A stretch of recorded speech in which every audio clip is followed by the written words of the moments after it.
Oke deh, teman-teman kita mulai aja ya dengan tema Akeo. Apa tuh? People to people ya? People control people, how men manipulate others. Oke, silakan Keo. Kita mulai Keo. 30 menit. Oke, gengs. Dikasih waktu buat lo. Ini biar gue memastikan bahwa semuanya lancar, gue matiin kamera ya. Gue sebenarnya udah pakai wifi sih sebenarnya, tapi ya gue mengantisipasi terjadi hal yang nggak inginkan. Keo, jangan kamera Keo. Udah apa-apa. Oh jangan? Iya jangan lah. Oh iya. Ya udah boleh. Ya udah. Suaranya doang. Ya udah semoga itu lancar ya. Ya. Oke. Siap. Jadi gue mau ngasih disclaimer dulu ya bahwa ini adalah bagian untuk didiskusikan, bukan untuk diteran bulat-bulat apalagi ya, kurang lebih gitu. Jadi gue mau cerita dikit ya. Mungkin lu semua udah pada tahu dan dari cerita dari gue ya. Jadi gue punya rencana beberapa buku, ngebuat buku tahun ini, dan salah satu buku yang pengen gue garap adalah bagaimana decision making process itu terjadi dalam Islam, kurang lebih kayak gitu. Nah, buku ini adalah kalau pakai bahasa Islam itu syarah gitu ya, atau buku turunan dari bukunya Ustadz Oni Syahroni. Ini adalah salah satu scholar Islam yang menurut gue cukup kerennya di Indo ya. Gue orang Banten juga, kayaknya Gor. Untuk Oni Syahroni. Iya, orang petir. Dia tuh S1 sampai S3-nya di Al-Azhar gitu. Dia buat buku bagus banget, tapi sayangnya buku ini terlalu general, kurang lebih gitu. Terlalu dikit-dikit ya, mungkin gara-gara banyak gitu ya, banyak ya. Jadi menurut gue ini adalah salah satu buku yang cukup gamblang ngasih tahu metode decision making proses dalam Islam. Jadi kaidah-kaidah fikihnya tuh dikasih tahu. Misalnya kalau ada dua hal yang mudorot, kita pilih yang mudorotnya paling kecil, gitu lah. Tapi ini ada banyak gitu. Saking banyaknya, jadi case study-nya tuh nggak banyak gitu ya. Jadi nggak dalam gitu. Nah, gue punya obsesi ya untuk bisa ngelanjutin buku itu. Jadi sebuah buku yang di satu sisi ringan. Jadi maksud gue bisa digarap sama orang awam lah ya. Karena memang decision making process kan penting banget ya di dunia kerja ya. Tapi di sisi lain juga ini nggak keluar dari kaidah Islam yang digarisin sama Ustadz Oni di buku tersebut, kurang lebih kayak gitu. Nah, ini nanya dong. Kalau mau question and answer, kita tunggu sampai selesai presentasi baru ada sesi question and answer atau boleh langsung aja? Oh iya dong, nggak boleh. Sip. Ya, nanti gue selesaikan dulu biar Ramos gue dapat informasi secara utuh, kurang lebih gitu ya.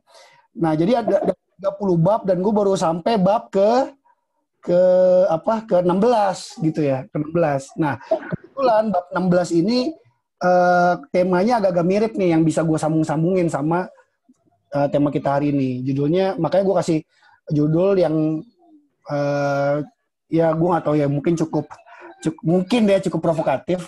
People control people, how men manipulate others. Men kenapa gue pakai karena orangnya banyak, kurang lebih gitu. Jadi peristiwa control people control ini sebenarnya udah dilakuin oleh banyak orang.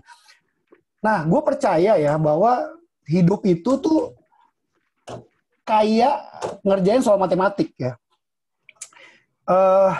Soal matematik itu cuma bisa dikerjain secara benar dengan dua variables.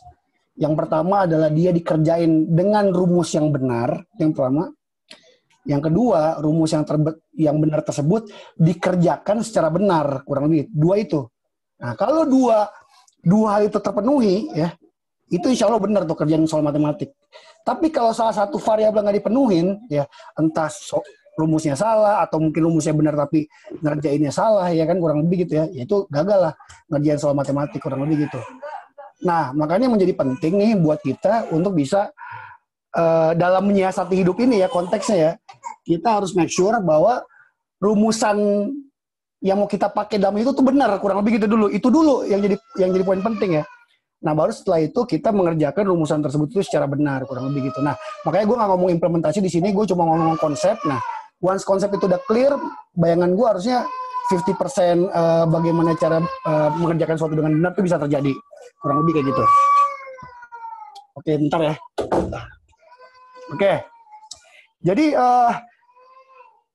di bab ke-6, di semua bab yang ada, ini ada satu bab yang bisa gue kaitin. Jadi mendahulukan dakwah pemikiran. Nah, dia bilangnya gitu sih. Jadi sebenarnya mau dia vis-a-viskan adalah mendahulukan dakwah pemikiran versus dakwah yang sifatnya fisikal, kurang lebih gitu. Jadi gampangnya nih terjemahan bebasnya Ustaz Oni pengen bilang bahwa kalau lu punya duit dan lu pengen investasi di dakwah, better lu invest di dakwah pemikiran dulu instead of lu misalnya dakwah yang sifatnya lebih fisikal kayak misalnya bangun masjid dan lain-lain, kurang lebih kayak gitu. Nah, detailnya kayak gimana gue coba sambung-sambungin ya. Jadi gue mau ini sedikit sedikit iklan ya dari layanan Syariah Link aja sebagai satu-satunya uang elektronik syariah pertama di Indonesia. Oke. Nah, gue langsung masuk ke sini ya. Oke, jadi ini sampai atas kelihatan ya? Ini mengganggu nggak sih ini? Oke ya, oke siap. Jadi sebenarnya praktek orang mengontrol orang lain itu udah dilakuin lama banget ya, gengs ya.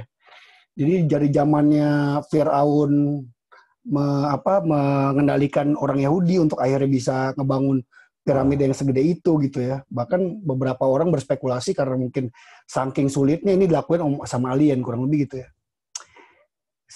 Dan waktu itu dengan proyek yang seambisius itu akhirnya berhasil Firaun kurang lebih gitu ya.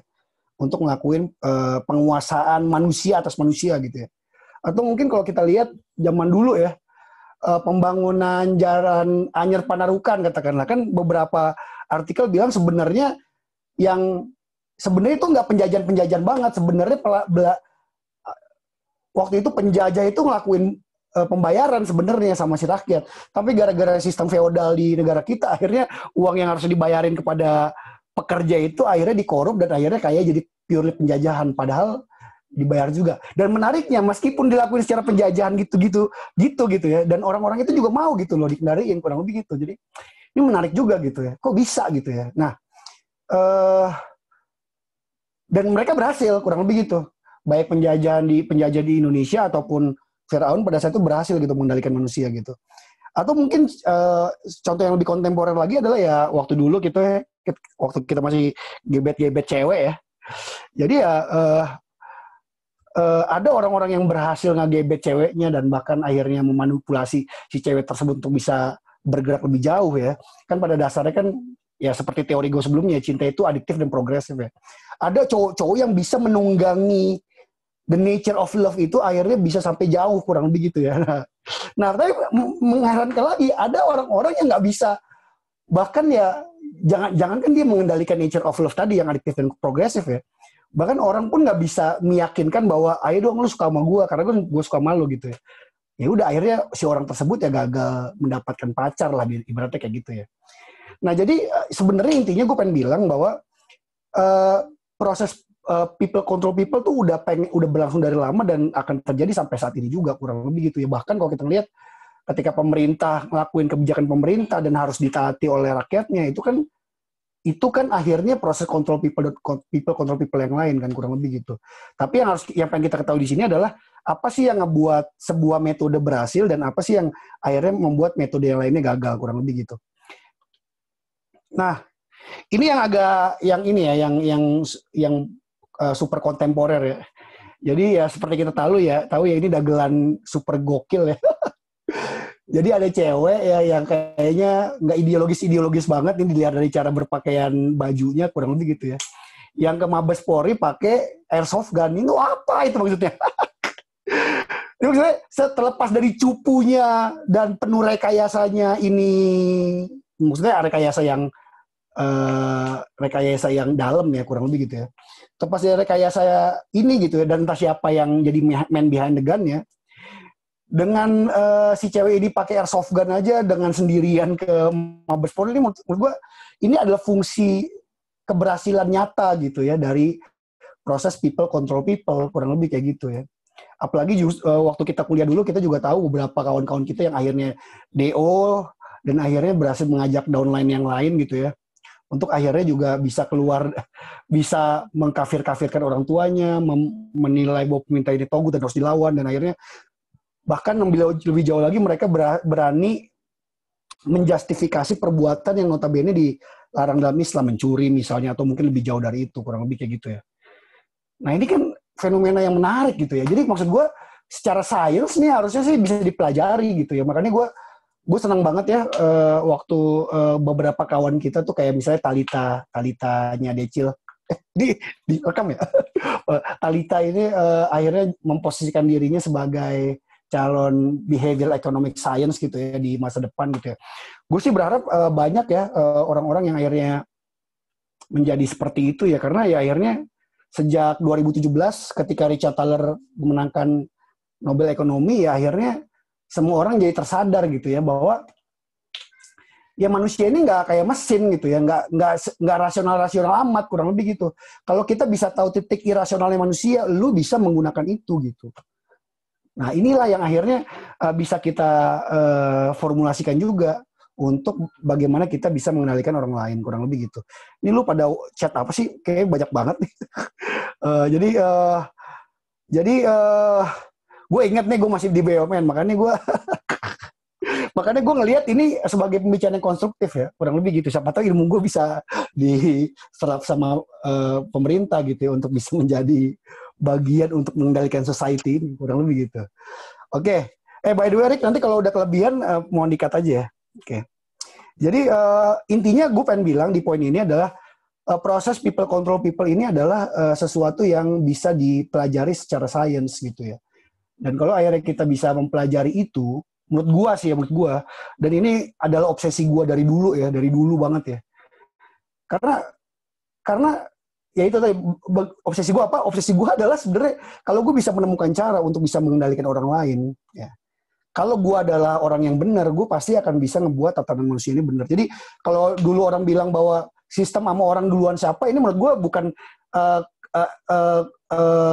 pertanyaan ayam telur duluan mana gitu. Jadi nggak sesuai amat sebenarnya. Jawabannya adalah jelas orang gitu kan, karena ya sistem yang memproduksi orang, kurang lebih gitu. Bahkan sistem komputer ya, katakanlah algoritma dalam sebuah komputer atau bahkan robot atau AI sekalipun yang bisa pikir kurang lebih. AI yang bisa mikir pun itu algoritmanya disusun sama manusia gitu. Jadi itu yang si Elon Musk bilang ya. Jadi AI ini harus dikendalikan kurang lebih, dan mengendalikan AI itu ya dengan cara ya membatasi diskresi mereka untuk mengambil keputusan tertentu, kurang lebih. Yang mengendalikan siapa ya orang itu, kurang lebih gitu. Artinya gue pengen bilang baik yang sistemnya terkomputerisasi dalam hal pembuatan AI, robot dan lain-lain, ataupun mungkin sarana perundangan di legislatif kurang lebih kayak gitu ya, ujung-ujungnya adalah orang, kurang lebih gitu. Jadi kalau misalnya gampangnya kalau kita membuat Indonesia atau negara ini benar, ya lu harus intervensi orangnya, kurang lebih gitu.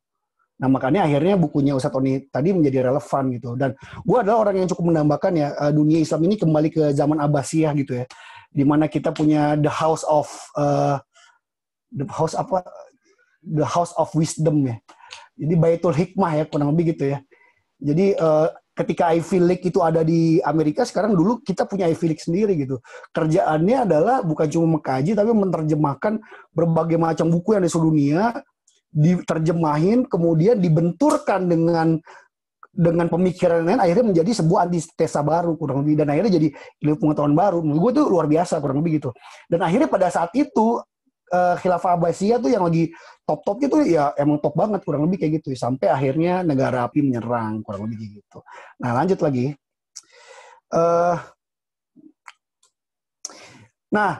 terkait dengan ini juga sebenarnya prakteknya pun bisa kita lihat ya. Mungkin lo semua udah tahu ya, gue dulu pernah buat tech company ya, jadi tech company dan akhirnya gagal. Gagal gitu. Jadi kalau di riset ini dia pengen bilang bahwa alasan pertama dan utama gue bilang karena rasionya paling gede di antara yang lain ya.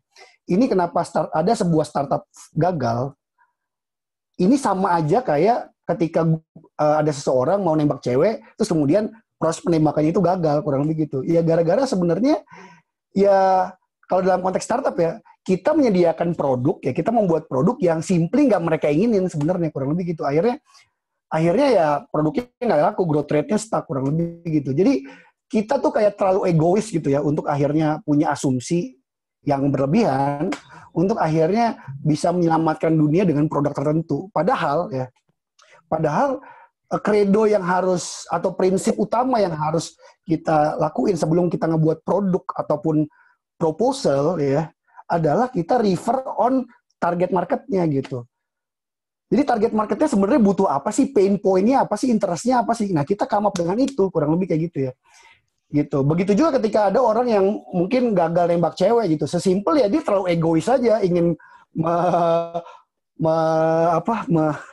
melampiaskan hawa nafsu seksualnya mungkin ya, meskipun akhirnya terbatas ya oleh nilai-nilai keislaman ya. Makanya gue bilang orang Islam yang pacaran tuh orang Islam yang iya, karena di sisi lain dia berharap untuk maksimal, tapi dia percaya atas nilai-nilai yang membatasi gitu.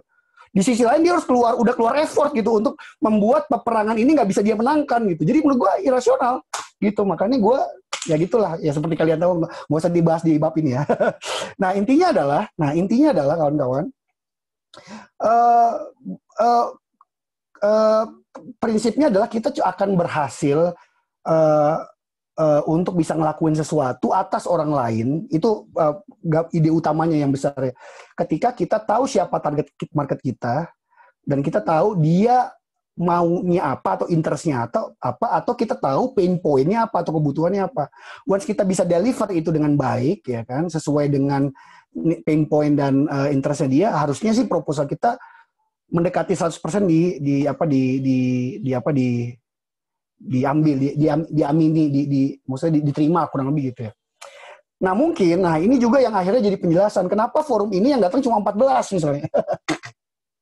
Karena bisa jadi forum ini tidak menentukan siapa target marketnya, dan lebih parahnya lagi dalam tanda kutip ya, Eric membebaskan gue untuk menentukan tema yang ingin gue bicarakan gitu.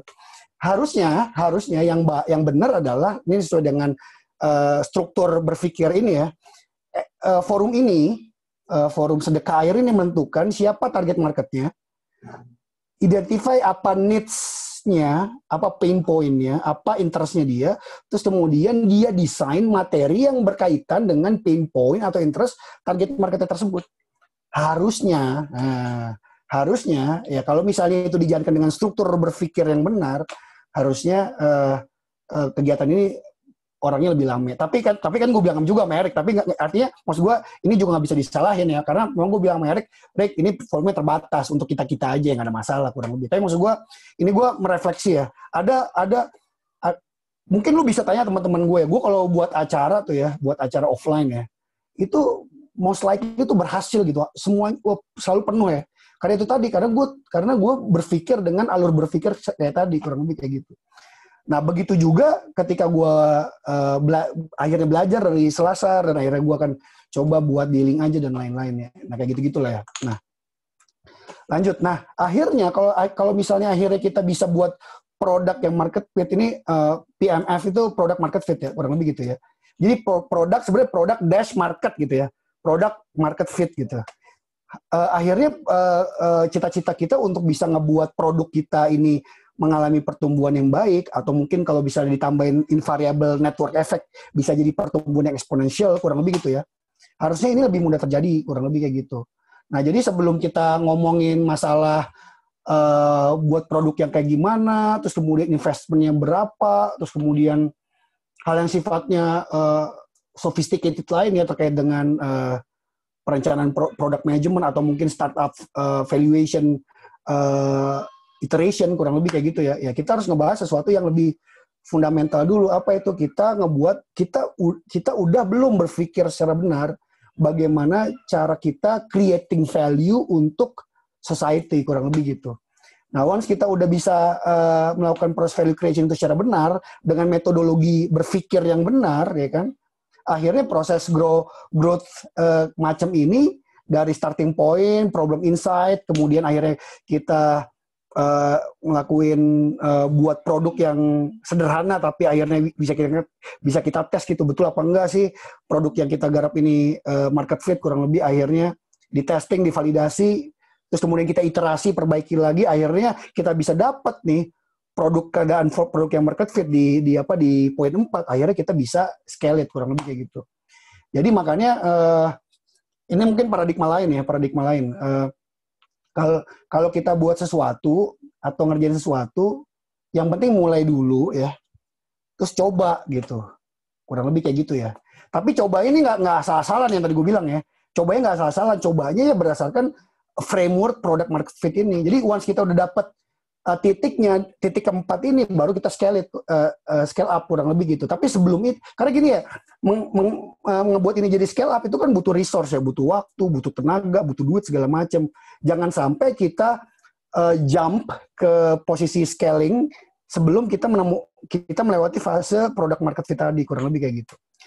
Nah, apalagi, jadi intinya poinnya adalah itu ya, everyone is not your customer, intinya kayak gitu. Jadi ini yang menjadi titik poin paling penting ya dalam diskusi besar people control people ini, kurang lebih kayak gitu. Nah, jadi waktu kuliah karena gue memang sebenarnya udah tertarik ya untuk mempelajari orang lain ya. Meskipun gairah intelektualitas gue baru muncul setelah disasar, kurang lebih gitu ya. Ya gue udah pernah baca buku ini kurang lebih gitu. Jadi bukunya adalah Men from Mars, Women from Venus ya. Jadi buat kawan-kawan yang udah pernah baca buku ini, gue nggak tahu sih ya. Kalau gue sih yakin ya. Kalau gue sih yakin kita tuh akhirnya mengetahui gitu bahwa behavioral science ini matters gitu ya untuk akhirnya bisa itu tadi ya melakukan kontrol terhadap orang lain gitu ya. Kadang ya itu tadi ya, kadang kita gagal, jangankan kita mengajak ya katakanlah mengontrol perempuan dalam konteks yang lebih advance gitu ya. Ya nembak aja gagal gitu kan, kurang lebih kayak gitu. Nah, itu ya, atau mungkin kita udah gagal, udah berhasil nembak, ya gue nggak tahu variabelnya apa, mungkin keberuntungan ya. Karena sesuatu yang nggak dilakukan secara benar dan berhasil, most likely itu adalah keberuntungan, kurang lebih gitu ya.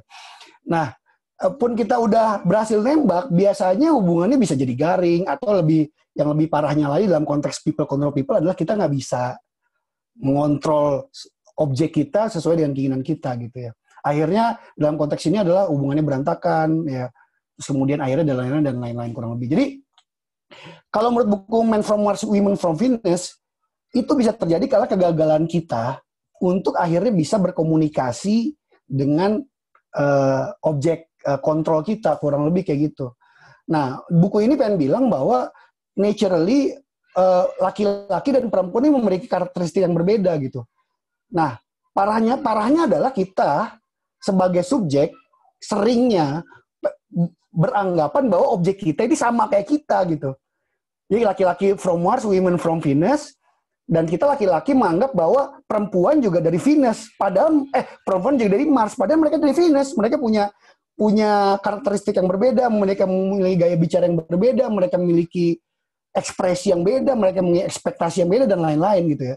So, ketika kita memaksakan dia layaknya kita, itu ya pasti akan gagal. Layaknya gue berasumsi bahwa setiap orang yang jadi target marketnya Selasar itu seperti gue gitu. Ya padahal enggak gitu kan gitu. Jadi akhirnya gagal. Kurang lebih kayak gitu. Jadi ini ya pentingnya apa ya? Pentingnya nggak menjadi egois ya, dan akhirnya dalam tanda kutip ya. Dan akhirnya keinginan kita untuk bisa lebih skeptis ya secara sehat untuk bisa menentukan siapa sih target market kita, kurang lebih kayak gitu. Gitu ya. Makanya salah satu kaidah dalam product development adalah skeptis yang sehat ya, kurang lebih kayak gitu ya, kurang lebih kayak gitu. Nah, akhirnya kalau kita ngomong konteks yang lebih luas lagi, ini salah satu behavioral scholars yang udah cukup terkenal yang pernah kita juga pelajari di kampus ya, Abraham Maslow ini, dia pernah merumuskan, ya itu tadi ya, ini adalah dia adalah teori people control people yang lain gitu ya, gitu yang akhirnya kita pelajari di dunia pendidikan formal gitu. Bagaimana akhirnya ketika kita bisa mengetahui bahwa setiap orang itu berbeda dengan layernya masing-masing, ya kan, kita bisa mengendalikan mereka, kurang lebih gitu. Jadi kalau kita ya gampangnya ya, ini gue sedikit jabarin ya, mungkin pasti kalian juga udah tahu ya. Jadi kalau misalnya kalian meminta gitu ya Sandi Uno untuk mengerjakan sesuatu, tapi kalian perlakukan dia sebagai layaknya orang-orang yang berada di stage yang bawah, artinya misalnya physiological needs ya, artinya kan kalian nawarin duit kan, kurang lebih kayak itu misalnya gitu ya. ya Sandi Uno nggak butuh itu, kurang lebih gitu. Dia butuh sesuatu yang membuat dia itu bisa berarti buat dunia ini gitu. Makanya di Maslow bilang ya, lo kalau bisa ngebuat Sandi Uno bergerak untuk lo, ya lo harus kasih Sandi Uno ruang untuk bisa berekspresi dan beraktualisasi diri, kurang lebih gitu. Nah, ketika lo bisa karena Sandi Uno simply udah ada di level itu gitu ya. Ya gitu. Jadi ketika lo pengen mengendalikan orang-orang kayak gitu, ya lo kasih pain point-nya apa, interest-nya apa gitu. Tapi sebaliknya juga secara ekstrim ya, ketika lo pengen OB di kantor lu atau kantor kita bekerja lebih baik, terus lo kasih pekerjaan yang lebih berat dan menantang dengan dalih, gue kan pengen membuat lo bisa melakukan aktualisasi diri. Ya nggak bisa juga gitu kan. Ya simply gara-gara si OB itu masih di tataran yang paling bawah, dia masih butuh psychological needs gitu, physiological needs gitu ya, kayak ya artinya ketika lo garap dia atau kendalikan dia dengan uang yang bisa memenuhi kebutuhan dasarnya, itu udah cukup dan itu bisa membuat dia bekerja sesuai dengan apa yang kita inginkan, kurang lebih gitu. Jadi kembali lagi pun kalau kita ngomong Maslow hierarchy of needs, ujung-ujungnya adalah itu. Ujung-ujungnya adalah kita menyediakan produk atau treatment yang sesuai dengan target market gitu ya. Kurang lebih kayak gitu. Nah, kalau kita ngomong dunia IT, dunia digital, ini juga sama juga, kurang lebih gitu ya. Kalau tadi gue ngomong konsep yang lebih umum, gue coba ngomong yang sekarang lebih khusus ya. Jadi kalau kita gampangnya ya, kalau kita pengen ngebuat seorang atau sekelompok user atau sekelompok target market itu kecanduan ya kita bisa turunkan ya defining target market tersebut dalam sesuatu yang lebih konkret gitu. Ini gue kasih contoh nih, nanti kalian bisa mungkin ya kita mungkin bisa diskusi nanti setelahnya atau ya bisa baca lebih lanjut ya. Jadi ya biasanya yang kita intervensi ya di dunia digital nih untuk bisa ngebuat orang itu kecanduan ada di UI UX-nya, kurang lebih. UI itu adalah user interface, UX adalah user experience, kurang lebih gitu. Jadi once kita bisa mendesain UI UX yang benar sesuai dengan karakteristik target market kita, kurang lebih gitu, harusnya kita bisa ngebuat orang itu kecanduan gitu. Makanya UI dan UX engineer ya kan dan designer itu menjadi penting gitu. Apalagi kalau kita ngelihat ada nih framework lagi namanya the hook model ya.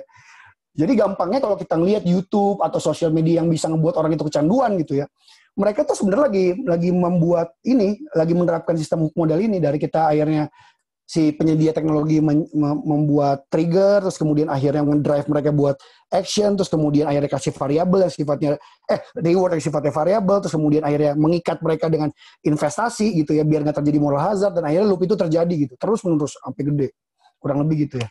Nah tapi maksud gue ini kayaknya butuh pembicaraan lebih detail lagi. Gue akan skip aja secara cepat. Nanti kalau misalnya mau detailin nanti aja kurang lebih. Tapi intinya gitu ya. Intinya gitu. Kalau kita ngeliat Facebook di hari ini yang kalian mungkin udah ada pernah nonton film Social Dilemma ya di Netflix ya. Itu kan pakai itu ya, pakai pendekatan psikologi ya, kurang lebih gitu ya.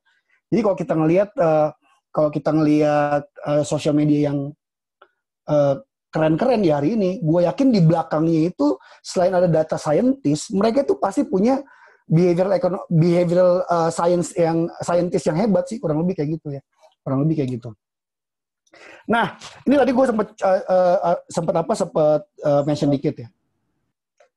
Jadi memang kalau kita ngomong manusia ya manusia itu menariknya. Dan akhirnya ini dikonfirmasi dan akhirnya konfirmasi tersebut diakui oleh dunia dengan dikasihnya penghargaan Nobel ya bahwa manusia itu nggak selamanya rasional, kurang lebih gitu. Jadi makanya pendekatan behavioral econ atau behavioral scientist ini banyak mulai akhirnya digali oleh orang-orang zaman sekarang, banyak diaplikasikan di banyak produk teknologi atau mungkin kebijakan gitu ya. Si Richard Thaler buat buku Nudge, kemudian akhirnya diserap sama David Cameron di Inggris, berlakuin di Spanyol segala macam ya. Untuk apa? Untuk akhirnya bisa mengendalikan manusia, kurang lebih kayak gitu. Manusia yang irasional, kurang lebih gitu ya. Jadi kalau tadi gua bicara sebelumnya ya, ketika unsur-unsur yang sifatnya rasional tadi ya, gue bicara unsur yang sifatnya rasional, gue sekarang juga mau menambahkan dengan insight baru bahwa ternyata di manusia itu juga bisa dilakukan dan bahkan bisa jadi lebih efektif ya dilakukan sama cara-cara yang irasional, kurang lebih gitu. ada beberapa hal ya. Nanti ini juga gue buat awalan doang sih sebenarnya. Intinya adalah gue pengen bilang bahwa ada ciri-ciri keirasionalitasan manusia nih ya, yang akhirnya kalau kita ketahui itu kita bisa mengendalikan mereka, kurang lebih kayak gitu ya. Nah, ada yang namanya cognitive bias ya. Nah, tapi yang biasa sering dilakuin itu ini heuristik ya, kurang lebih gitu ya. Jadi heuristik tuh dari kalau pakai bahasa zaman dulu tuh kayak turunan dari kata eureka gitu, akhirnya wah menemukan gitu ya, kurang lebih gitu. Dalam konteks ini artinya heuristik ini jadi dia mengambil sebuah kesimpulan atau penilaian tertentu lah atas sesuatu, kurang lebih gitu ya. Nah, jadi heuristik ini secara mudahnya nih dibagi atas dua hal nih ya. Yang pertama ini untuk membuktikan bahwa manusia itu irasional ya. Yang pertama adalah pendekatan heuristik yang sifatnya keterwakilan gitu ya. Dan juga pendekatan heuristik yang sifatnya ketersediaan, kurang lebih gitu, atau availability heuristik dan representative heuristik, kurang lebih gitu. Nah, ini contohnya lo bisa baca ya kan. Jadi kalau misalnya ada orang pakai sorban sama baju putih dan akhirnya dia pergi ke masjid gitu ya, ya orang akhirnya akan menilai bahwa orang tersebut adalah seorang ustadz atau kiai gitu. Atau mungkin sebaliknya, gue nggak perlu ceritain ya karena menurut ini so obvious ya, kurang lebih. Ini yang terjadi belakangan ini ya. Jadi orang bisa menggiring sebuah penilaian orang tertentu kepada objek ya, ketika ya dia didrive berdasarkan heuristik eksperimen tadi ya, kurang lebih gitu. Ketika orang atau foto, gue nggak tahu ya, gue nggak tahu ini tepat atau yang di sini ya. Jadi ada foto di frame ya dengan jenggot, jubah dan gamis, kurang lebih gitu, menuju ke tempat tertentu dan dihubungkan dengan sebuah peristiwa tertentu. Gue nggak tahu siapa man behind the gun-nya. Gue juga nggak tahu siapa orang yang pertama kali upload foto ini ke publik dan akhirnya ini jadi viral dengan segala pro kontranya. Tapi yang jelas pendekatan ini adalah pendekatan representative heuristik yang sekarang lagi gue bilang, kurang lebih gitu. Sehingga akhirnya dengan penilaian tersebut dia akan mengendalikan pemikiran alam bawah sadarnya. Dengan dia bisa dikendalikan, udah bolong dia bisa tuh masukin tuh subliminal message gitu ya ke calon-calon orang yang menilai Frisius tersebut secara representatif heuristik tadi gitu. Atau yang kedua penilaian-penilaian yang sifatnya ini ya ya ada aja, kurang lebih kayak gitu ya. Contoh nih, misalnya gue kasih contoh di sini, kecenderungan orang-orang akan membeli sebuah produk yang dia lihat di iklan gitu. Semakin sering iklannya, semakin ya itu secara subliminal akan masuk otaknya, kurang lebih kayak gitu. Makanya ketika informasi-informasi itu dicekokin, seakan tidak ada informasi lain ya, orang tuh akan beranggapan bahwa ya ini adalah yang cocok buat gue, meskipun ya nggak gitu-gitu juga gitu. Jadi pendekatan heuristik ini pengen bilang bahwa manusia tuh sebenarnya bisa loh mengambil sebuah keputusan meskipun dia sadar bahwa, atau dia sadar atau nggak sadar bahwa keputusannya itu diambil secara asimetrik gitu, informasinya asimetrik, kurang lebih kayak gitu ya. Dan mereka mau melakukan itu gitu. Apalagi kalau konteks yang kedua ya, kalau kita tahu konsepnya post-truth ya, di mana sebuah informasi dijejalkan gitu ya, meskipun diposting terus ya, meskipun dia salah, tapi orang-orang taunya itu doang, orang-orang menganggap itu sebagai sebuah kebenaran baru gitu. Jadi kalau kita ngomong istilah post-truth di hari ini, itu nggak bisa lepas dari unsur yang namanya heuristik, availability heuristik ini ya, kurang lebih kayak gitu ya. Nah, ditambah lagi nih ya. Ini nih, mungkin ada yang udah pernah dengar, udah pernah baca, ini Dunning-Kruger effect ya. Gua sama istri gua, Arin, menyebutnya ini sebagai fenomena anak Rois baru gitu ya. Jadi fenomena anak Rois baru ini adalah fenomena radikalisme yang bisa terjadi oleh siapapun gitu. Jadi ini menurut bacaan gue dan yang diskusi yang gue dengarkan ya, kalau kita ngelihat apapun ya, proses sesuatu yang radikal gitu ya, atau yang berlebihan dan akhirnya menimbulkan sebuah bencana gitu ya, entah itu misalnya misalnya ini pembantaian secara tidak sengaja oleh Mao Zedong di program lompatan jauh ke depan di Tiongkok, kurang lebih sebelum dia digantikan sama Deng Xiaoping, yang akhirnya matiin berpuluh juta orang di Tiongkok waktu itu. Atau mungkin kita juga tahu eh, Hitler ya, ketika dia di Perang Dunia II, dia berusaha menginvasi banyak negara-negara di sekitarnya, kurang lebih gitu. Atau mungkin pembunuhan sophisticated yang ada di Indonesia yang menurut gue itu pasti dilakuin sama gay, kurang lebih kayak gitu ya. Gitu ya. Jadi intinya adalah sesuatu yang sophisticated dan luar biasa itu, termasuk kehancurannya gitu, efek buruknya, itu cuma terjadi dilakuin sama orang-orang yang bergerak berdasarkan cinta gitu ya. Jadi gampang gue pengen bilang gini deh, semua hal ya yang baik ataupun buruk itu didasari sama cinta gitu. Dasarnya adalah cinta gitu ya. Nah, cinta ini ketika nggak dibekali dengan ilmu pengetahuan, kurang lebih gitu, dia akan jadi destruktif, kurang lebih gitu. Apalagi cinta yang berlebihan, kurang lebih gitu. Coba kalau kita lihat yang tadi 3 contoh gue sebut ya, kenapa akhirnya Mao Zedong bisa akhirnya ngebunuh secara tidak sengaja ya, ngebuat orang-orang Tiongkok itu mati? Karena cintanya yang begitu berlebihan terhadap paham komunisme gitu ya. Ketika dia yakin bahwa paham komunisme ini bisa menyelesaikan semua hal, ya dia memaksakan kehendak itu ke semua orang ya, dan akhirnya ya namakan ya, komunisme kan isme buatan manusia yang sifatnya parsial ya, akhirnya gagal, mati itu banyak orang Cina, kurang lebih gitu. Atau mungkin juga di Hitler itu, karena kecintaannya mungkin ya terhadap ras Arya kurang lebih, dan keinginannya kembali untuk bisa membuat nasionalisme Jerman atau mungkin Jepang di Hirohito ataupun Benito Mussolini di Italia. Jadi kecintaan yang berlebihan atas nasionalisme yang kita ketahui dengan istilah lain chauvinism gitu ya. Itu akhirnya menimbulkan destruksi juga kepada bangsa lain, kurang lebih gitu. Atau mungkin juga itu ya kecintaan negara-negara penjajah akan harta gitu yang akhirnya menimbulkan penjajahan di belahan dunia lain di abad pertengahan. Atau mungkin ya kecintaan yang begitu berlebihan pasangan homoseksual dibandingin pasangan heteroseksual, dan akhirnya menimbulkan ekspresi kecintaan yang berlebihan tersebut dengan bentuk yang menjadi ya super destruktif dan super sophisticated, kurang lebih gitu ya. Gitu. Jadi ya gampangnya gue sering bilang juga sama anak-anak Arista gitu ya. Kalau lo ngelihat pembunuhan yang sophisticated yang kayaknya lo cuma bisa nemuin di komik Conan atau Kindaichi, bisa jadi could be ya itu dilakukan oleh ya pasangan LGBT, kurang lebih gitu. Jadi kalau sampai potong-potong ataupun ya kalau gue menduga kematian Aksena yang di Danau UI yang begitu sophisticated ya, yang sekarang belum ketemu pembunuhnya siapa, itu dilakuin sama ya gue nggak tahu ya, ya pastinya seseorang yang suka sama dia gitu ya. Jadi ya ini ya, kalau bahasa naif tuh apa naif? Aku lupa tuh, cinta yang berlebihan apa namanya? Lupa. Posesif, kurang lebih gitu ya. Keadaan posesif inilah yang akhirnya, nah ini juga dikaitkan juga dengan Dunning-Kruger effect ya. Jadi kalau kita lihat ya, aksis X adalah wisdom, yang ini sebenarnya ini ada mewakili knowledge ataupun experience ya, kurang lebih gitu. Ya, jadi kalau kita lihat di awal-awal orang mendapatkan sesuatu gitu ya, orang itu informasinya terbatas, kurang lebih gitu ya.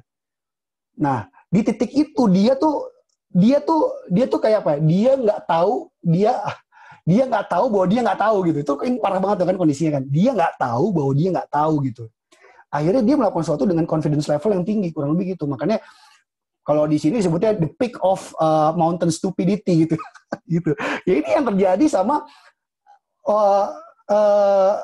ini anak rohis baru gitu, atau dalam konteks ini adalah sesuatu yang baru mendapatkan sesuatu dan dia suka atasnya gitu. Ya tapi karena dia baru mendapatkan informasi tersebut gitu ya, dengan cinta yang katakanlah sama kurang lebih, tapi dengan jadi kan tadi gue ngomong variabel sayang ya, kurang lebih gitu, rasa sayangnya. Ini ada variabel yang melandasi sebuah activity, kurang lebih gitu. Nah, gue pengen bicara satu variabel lagi nih.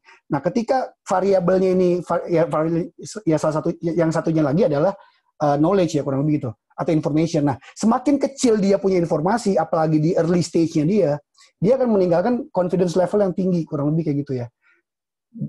Yang dinamakan the peak of mountain stupidity ini ya, kurang lebih gitu ya. Nah, seiring dengan berjalannya waktu, ketika dia mendapatkan ilmu pengetahuan yang lain, informasi yang lain, bahkan dari source yang lain, dia akan menuju ke titik yang lain, titik equilibrium lain, kurang lebih kayak gitu ya. Equilibrium lain. Jadi Jadi dia akan masuk ke titik yang selanjutnya, confidence levelnya rendah gitu ya, karena dia mengatakan, oh ternyata banyak yang nggak gua tahu, kurang lebih gitu ya. Dan akhirnya ya meskipun infonya ilmu yang didapat udah agak banyak kurang lebih. Nah tapi nggak selesai sampai di sana. Seiring dia dengan mendalami ilmu tersebut, mendapatkan data lain dari perspektif yang berbeda segala macam, level of confidence-nya akan meningkat, tapi dengan perilaku yang benar, dengan outcomes yang benar pula gitu. Karena apa? Dia info pengetahuannya udah banyak, makanya dia jadi expert gitu. Makanya ketika seorang udah sampai expert, dia outcomes-nya bagus, confident levels-nya gede, kurang lebih gitu. Nah, gue mau menanggapi nih kasus yang terjadi di Mabes Polri kemarin ya. Jadi dengan hadirnya orang ya, pakai airsoft gun ke Mabes Polri sendirian, perempuan pula, kurang lebih gitu. Jadi menurut gue ini adalah refleksi dari ini Dunning-Kruger effect ini ya. Jadi dia lagi semangatnya, lagi cinta-cintanya dengan semangatnya tinggi, dengan ilmu pengetahuan yang rendah, dia akan melakukan sesuatu yang menurut dia benar, kurang lebih gitu. Nah, akhirnya kalau gue ngelihat proses perlambatan atau percepatan seorang dalam mendapatkan informasi ini ya akhirnya bisa dikondisikan. Nah, ini masuk lagi ke people control people ya, gitu. Contoh nih ya, di sosial media. Jadi gue by the way buat yang kalian yang baru tahu, gue ini orang yang nggak punya sosial media ya. Gue nggak punya Facebook, gue nggak punya Twitter, gue nggak punya Instagram, gue nggak punya sosial media yang lain. Gue cuma punya LinkedIn, kurang lebih gitu. Karena cuma LinkedIn yang menurut gue relevan sama hidup gue, kurang lebih gitu ya.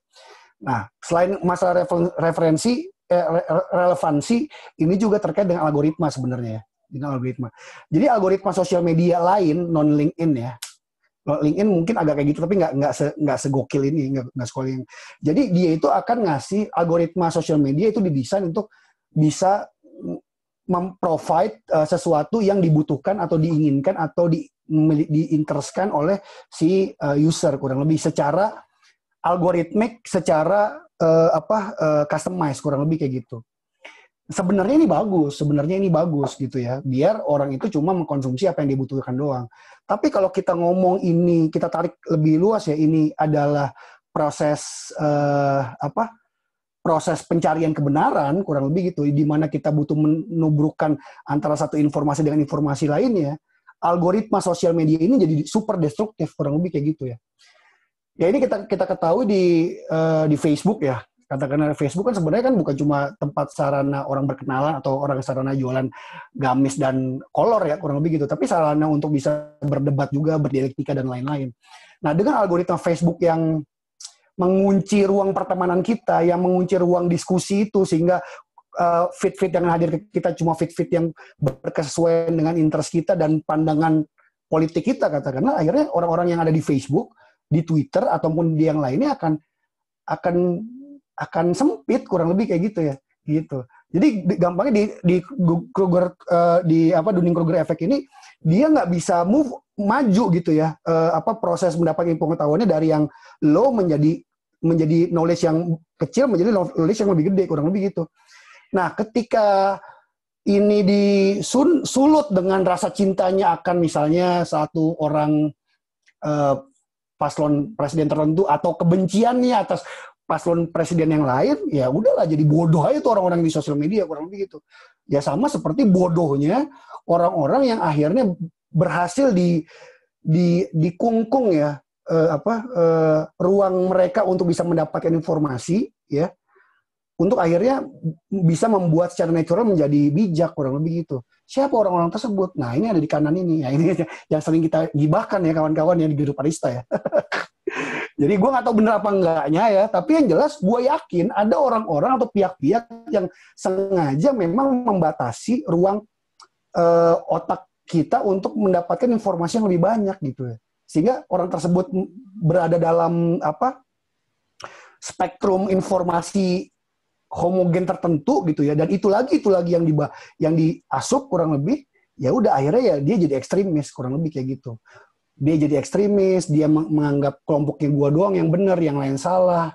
Dan lebih parah lagi adalah dia nggak enggan untuk bisa melakukan sesuatu untuk membuktikan bahwa ketika gua ngelakuin ini, gua akan berada dalam titik kebenaran yang paripurna kurang lebih gitu ya. Itu bisa aja, itu kan setting ya. Setting itu ya bisa di engineer gitu.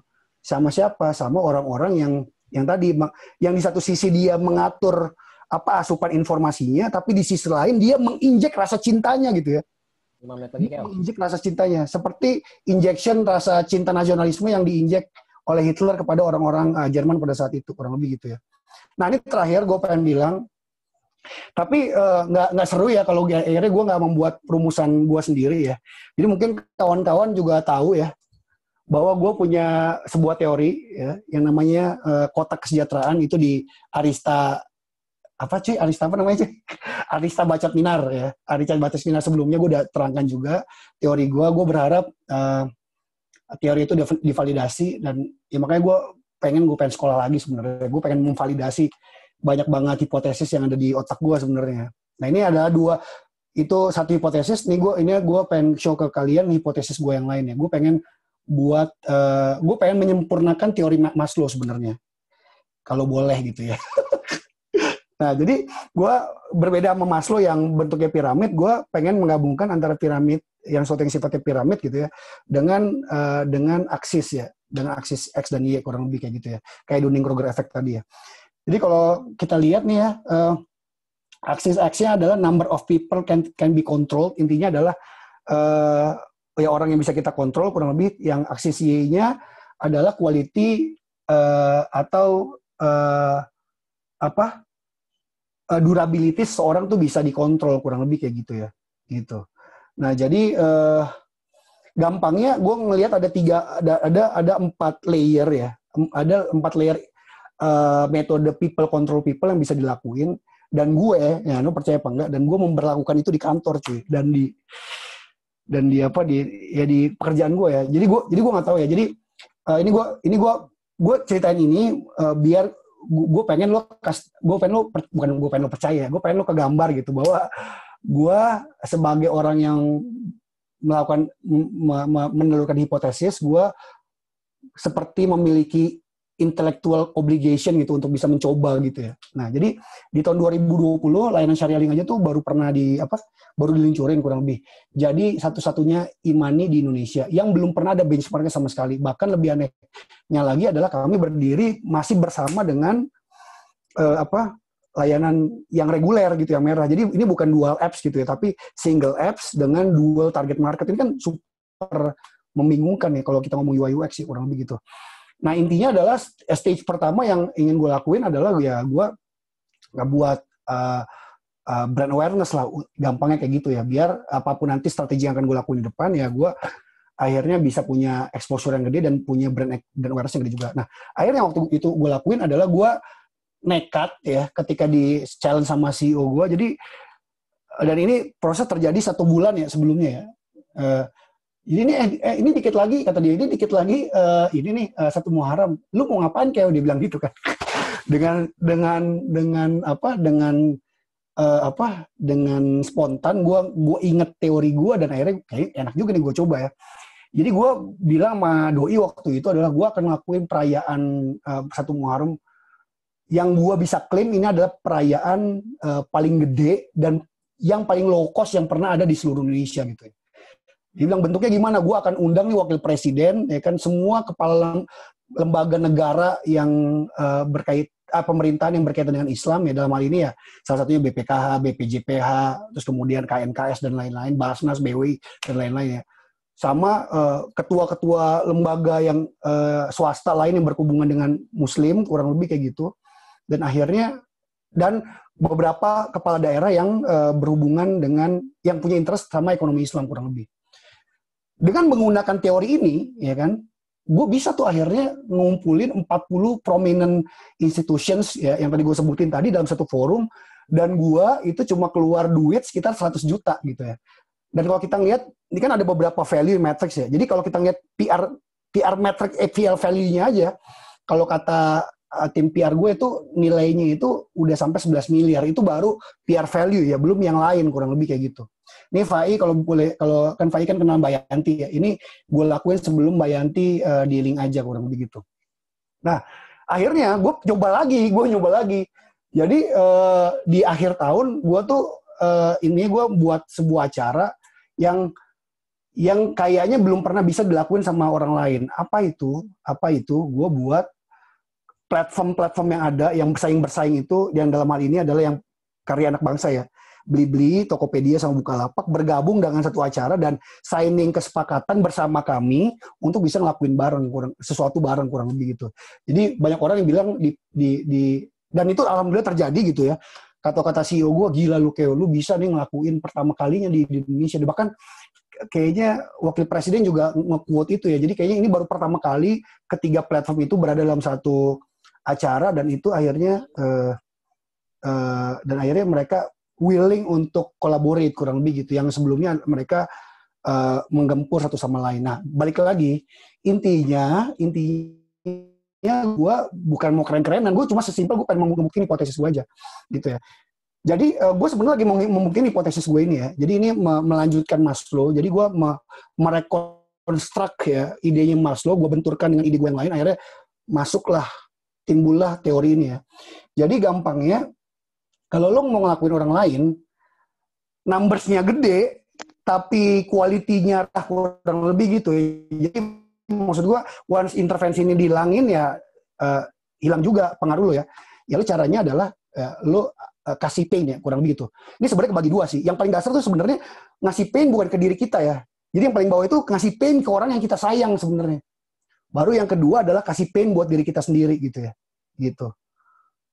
Oke, dan ini kalau ngeliat di film-film atau mungkin di cerita-cerita kriminal, sebenarnya ini dilakuin kurang lebih kayak gitu. So, kalau lo mau mengendalikan manusia yang besar, tapi lo nggak butuhin pengendalian itu embodied dalam pikiran lo bisa ngelakuin cara ini, kasih mereka pain kurang lebih gitu.